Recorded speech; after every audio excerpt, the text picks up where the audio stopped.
Assalamualaikum warahmatullahi wabarakatuh. Puji dan syukur kepada Allah Subhanahu wa taala yang pada hari ini kita masih diberikan kesehatan. Hari ini kita masuki bab 4 tentang perlindungan dan penegakan hukum. Kompetensi dasar mendeskripsikan pengertian sistem hukum dan peradilan nasional.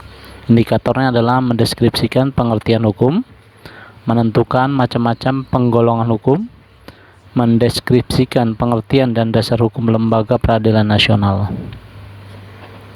Hukum adalah peraturan yang secara resmi dianggap mengikat, yang dibuat atau ditetapkan oleh penguasa, pemerintah, atau otoritas. Hukum meliputi yang pertama sistem, yang kedua yaitu penggolongannya. Penggolongan hukum di Indonesia, hukum dibagi lagi menjadi berdasarkan isinya, bentuk, tempat, waktu, cara mempertahankan, sumber, dan sifat. Penggolongan hukum berdasarkan isinya yaitu hukum publik, hukum privat. Hukum publik ada beberapa turunannya yaitu hukum tata negara, hukum administrasi negara, hukum pidana, hukum acara pidana. Hukum privat ada turunannya yaitu hukum perdata, hukum dagang, hukum adat, dan hukum acara perdata. Penggolongan hukum berdasarkan bentuknya yaitu hukum tertulis dan hukum tidak tertulis.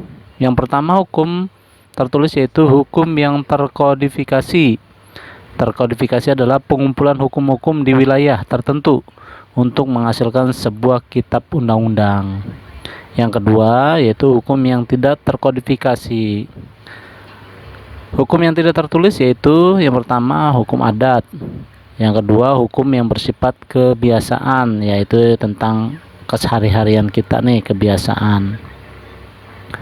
Penggolongan hukum berdasarkan sumbernya yaitu hukum undang-undang, hukum traktat, hukum jurisprudensi, hukum kebiasaan yang tadi adat ya, terus hukum doktrin. Nah itu ada penjelasan traktat itu apa, jurisprudensi itu apa, dan doktrin itu apa, nanti dibaca lagi. Penggolongan hukum berdasarkan sifatnya yaitu hukumnya memaksa, terus hukum itu juga mengatur ya, ada dua yaitu memaksa dan mengatur. Penggolongan hukum berdasarkan tempat berlakunya yaitu hukum lokal, hukum nasional, hukum internasional, dan hukum asing. Penggolongan hukum berdasarkan waktu berlakunya yaitu hukum ius constitutum ya, terus hukum ius constituendum, dan hukum asasi. Penggolongan hukum berdasarkan cara mempertahankan yaitu hukum material dan hukum formal. Nah, ini kita memasuki peradilan. Peradilan adalah segala sesuatu yang berkaitan dengan perkara peradilan yang meliputi lembaga-lembaga peradilan dan proses-proses peradilan. Tugas pokok lembaga peradilan adalah menerima, memeriksa, mengadili, dan menyelesaikan perkara-perkara yang diadukan atau diajukan. Landasan hukum peradilan nasional, Undang-Undang Nomor 4 Tahun 2004 tentang kekuasaan kehakiman. Penjelasannya adalah pasal 3, selain peradilan negara, tidak dibolehkan ada peradilan yang bukan dilakukan oleh badan peradilan negara. Pasal 4 ayat 1, setiap putusan pengadilan menghasilkan putusan akhir yang adil berdasarkan ketuhanan yang Maha Esa. Pasal 4 ayat 2, sederhana peraturannya, mudah dipahami dan tidak terbelit-belit, cepat, tidak berlarut proses penyelesaiannya, biayanya ringan, tidak membebankan kepada pihak yang bersengketa. Pasal 5 ayat 1, di depan hukum semua orang adalah sama. Pasal 6, apabila tidak ada perkara yang diajukan kepada hakim, hakim bersikap menunggu diajukannya perkara.